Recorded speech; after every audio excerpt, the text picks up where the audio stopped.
Today I am making fresh tomato and tomato stew. Welcome to Julie Kitchen. This is where I make both local and foreign dishes. Here is how I made fresh tomato and tomato paste stew. I started by drying up my pot. When my pot is dried, I added my oil. Here I used groundnut oil. After that, I added my fresh tomato. I've already blended my fresh tomato and I added it first because fresh tomato takes longer to dry than tomato paste. If you are using the two, you have to start with fresh tomato because it takes longer to dry. Then after I turned it and bring my tomato paste, I have to add little water and turn my tomato paste. Turn it very well. So after turning my tomato paste to my taste, then I have to go and check the one I am frying. So it have reached to the level that I have to add the tomato paste. While frying, you should always come to check it so that it can't get burnt. So I have to add my tomato paste.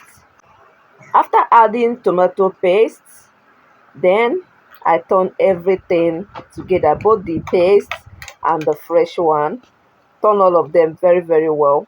At this point, you should also be checking.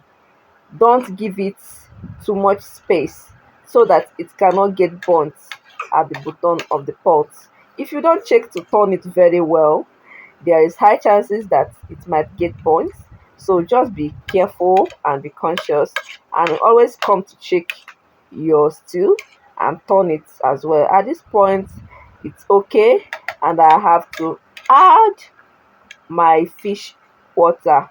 This is the water I made from the fish when I steamed my fish.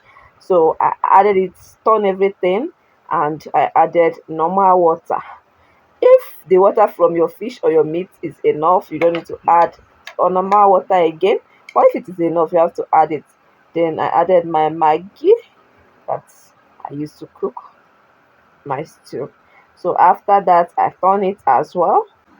And then it is time for me to add my chopped onions. I've already chopped the onions to the style I like. It's left for you to chop your own onions according to the style and sizes of your choice.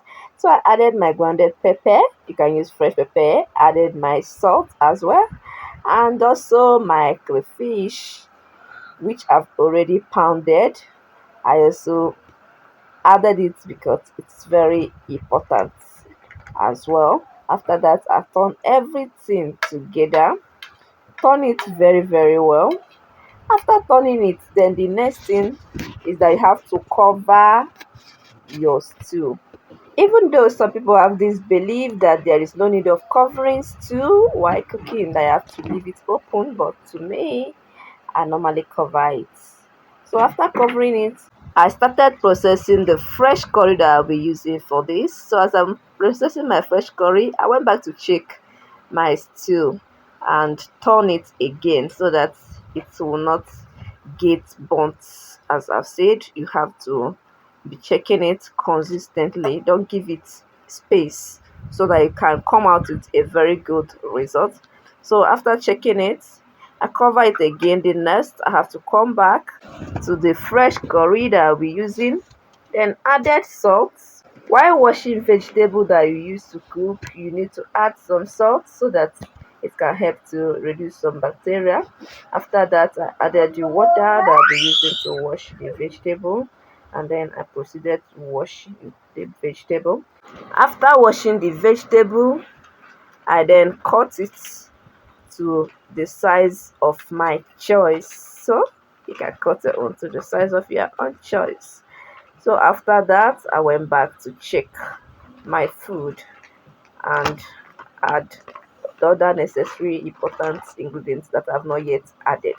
And then turn it, and after turning it, I started by adding my veggie again, which is the veggie that I've already cut. My fresh curry, I added my fresh curry and I turn it again, after turning it. Then I have to add fish. This is what I'll be using. So I've already fried my fish to my taste. This is my own taste of frying fish. So I have to add my fish inside my stew. So after adding fish, I turn it again so that it will go together. Then after that, I cover the pot again for some time and also come back once again to check on it. Constant checking and turning matters a lot. And if you watch, you can see that it did not get burnt. That's why I say that you should always come to check it, especially when you are using tomato paste. If you don't check it constantly, it is likely going to get burnt. You can prepare this for your family, for yourself, or even for friends or even visitors. This is how to make fresh tomato and tomato paste too without much stress.